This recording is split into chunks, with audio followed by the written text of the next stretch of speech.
akala naman ni Bato, sa tingin ng gobyerno, mali yung ginawa nila kay Duterte. Hindi yun. Siyempre, papanindigan na ng gobyerno yan. Pag lumabas ang arrest warrant na naman, papanindigan na ng gobyerno yan na tama yung ginawa nila kay Duterte.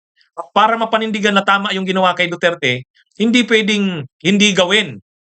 Kaya nga sinabi ni Executive Secretary Lucas Bersamin, pag lumabas ang arrest warrant, tutupadin nila. Kung anong ginawa kay Duterte, yun din ang gagawin. Bakit? Pinapanindigan nga nila na tama yung ginawa nila kay Duterte. Eh kung may lumabas ng arrest warrant at hindi nila i-implement, ibig sabihin sa tingin nila mali yung ginawa nila. Kaya ano yan, ang problema dito ni Bato, ganyan pa rin ang stand ng gobyerno ngayon. Walang mali sa ginawa nila kay Duterte. Kaya kung anong ginawa nila noon, gagawin pa rin nila. Si Bato, lagi parang may nakaambang sword of Damocles ba yon? Yung may nakaambang parang may mahuhulog na espada sa ulo niya. Ano mang oras pwedeng mahulog eh. Ha?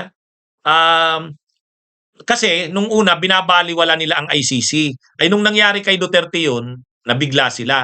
So si Bato alam niya yon na dito sa pagkakataon sa kanya, ano ito, kung si Duterte nga na-aresto, dinala sa ICC ay lalo naman siya.